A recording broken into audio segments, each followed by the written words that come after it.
everyone. I wanted to continue in my study of Exodus 15. So here I will share you some of my notes and my thoughts from my reading. So I'll be talking about Exodus 15 and then moving on to Exodus 16 today. Are you forgetful? How forgetful are you? I'm pretty forgetful, so I have to leave notes for myself, whether it's in my phone, my note-taking app, my diary, or different notebooks, post-its, because I know I am so forgetful. And as I was reading Exodus 15, I realized how forgetful people can be in general, even though, the Israelites had just seen God do this amazing miracle, opening up the Red Sea and drowning the Egyptian army behind them. So after that happened, they were celebrating, right? There was the song of Moses, the song of Miriam. Miriam sings, "Sing to the Lord, for he is highly exalted. The horse and its rider he has hurled into the sea." So they're celebrating, there's this long, amazing, victorious song sung to the Lord, praising him and all he has done, marking this amazing spiritual, victorious marker in their journey out of Egypt. And so 3 days later, Moses leads them out from the Red Sea to the desert of Shur. So in 3 days, they traveled in the desert without finding water. When they came to Marah, they could not drink its water because it was bitter. So the people grumbled against Moses, saying, "What are we to drink?" Then Moses cried out to the Lord, and the Lord showed him a piece of wood. He threw it into the water, and the water became sweet. There the Lord made a decree and a law for them, and there he tested them. He said, "If you listen carefully to the voice of the Lord your God and do what is right in his eyes, if you pay attention to his commands and keep all his decrees, I will not bring on you any of the diseases I brought on the Egyptians, for I am the Lord who heals you." Then they came to Elim, where there were 12 springs and 70 palm trees, and they camped near the water. So they were complaining, forgetting what God had done. And again, it's almost like they don't believe anymore that God can do a miracle. If he had done that, why wouldn't he be able to turn the water into something drinkable? Of course he can. But instead of going to God directly, they complained and, they had a bad attitude basically. But it's understandable. They were walking through the desert for 3 days. They must have been thirsty and hungry. But I think that's the lesson for us, that yes, we're going to feel discomfort sometimes. We're going to have problems sometimes, and that's okay to be in trouble, to have feelings of discomfort. But what are we going to do about it when we have problems? Instead of saying, "Why me, God? Why am I suffering?" I want to encourage you to turn that around and say, "Okay, Lord, I'm going to anticipate for you to do something amazing here. I'm going to anticipate a miracle that only you can do here." And I think that will help us really seek God and really trust him more versus going out to complain to other people. Because I think when we actually complain about our situation to other people first, that's actually not always a productive activity.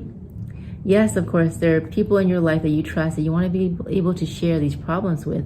But what if instead of doing that first, we go to God first and ask God for help and tell him you're anticipating him to come and do an amazing divine intervention in your life. And then, yes, share with the people you trust to pray for you, definitely. So I'm forgetful, and so I journal, and I journal my spiritual markers, things that God has done for me. I share with others, and that helps me to recall my stories as well. Doing these videos are really helpful as well, because listening to myself sometimes talk about what God has done and how he's teaching me through different things is a good reminder to myself. So if you want to do that, record yourself sharing about what God has done, I really encourage you to do that too. So what are some tools you can use? Maybe think about what are tools you can use to remember the goodness of God. Okay, so then we move on to Exodus 16. Let's read. The whole Israelite community set out from Elim and came to the desert of Sin, which is between Elim and Sinai, on the 15th day of the second month after they had come out of Egypt. In the desert, the whole community grumbled against Moses and Aaron. The Israelites said to them, "If only we had died by the Lord's hand in Egypt. There we sat round pots of meat and ate all the food we wanted. But you have brought us out into this desert to starve this entire assembly to death." Then the Lord said to Moses, I will rain down bread from heaven for you. The people are to go out each day and gather enough for that day. In this way I will test them and see whether they will follow my instructions. On the 6th day they are to prepare what they bring in, and that is to be twice as much as they gather on the other days. So the Lord will provide a double portion on the 6th day to keep for the 7th day. So Moses and Aaron said to all the Israelites, in the evening you will know that it was the Lord who brought you out of Egypt. And in the morning you will see the glory of the Lord, because he has heard your grumbling against him. Who are we that you should grumble against us? Moses also said, you will know that it was the Lord when he gives you meat to eat in the evening and all the bread you want in the morning, because he has heard your grumbling against him. Who are we? You are not grumbling against us, but against the Lord. Then Moses told Aaron, say to the entire Israelite community, come before the Lord, for he has heard your grumbling. While Aaron was speaking to the whole Israelite community, they looked towards the desert, and there was the glory of the Lord appearing in the cloud. The Lord said to Moses, I have heard the grumbling of the Israelites. Tell them, at twilight you will eat meat, and in the morning you will be filled with bread. Then you will know that I am the Lord your God. That evening quail came and covered the camp, and in the morning there was a layer of dew around the camp. When the dew was gone, thin flakes like frost on the ground appeared on the desert floor. When the Israelites saw it, they said to each other, what is this? For they did not know what it was. Moses said to them, it is the bread that the Lord has given you to eat. This is what the Lord has commanded. Each one is to gather as much as he needs. Take an omer for each person you have in your tent. The Israelites did as they were told. Some gathered much, some little. And when they measured it by the omer, he who gathered much did not have too much, and he who gathered little did not have too little. Each one gathered as much as he needed. Then Moses said to them, no one is to keep any of it until morning. However, some of them paid no attention to Moses. They kept part of it until morning. But it was full of maggots and began to smell. So Moses was angry with them. Each morning, everyone gathered as much as he needed, and when the sun grew hot, it melted away. On the 6th day, they gathered twice as much, 2 omers for each person. And the leaders of the community came and reported this to Moses. He said to them, this is what the Lord commanded. Tomorrow is to be a day of rest, a holy Sabbath to the Lord. So bake what you want to bake and boil what you want to boil. Save whatever is left and keep it until morning. So they kept it until morning as Moses commanded, and it did not stink or get maggots in it. Eat it today, Moses said, because today is the Sabbath to the Lord. You will not find any of it on the ground today. 6 days you are to gather it, but on the 7th day, the Sabbath, there will not be any. Nevertheless, some of the people went out on the 7th day to gather it, but they found none. Then the Lord said to Moses, how long will you refuse to keep my commands and my instructions? Bear in mind that the Lord has given you the Sabbath. That is why on the 6th day he gives you bread for 2 days. Everyone is to stay where he is on the 7th day. No one is to go out. So the people rested on the 7th day.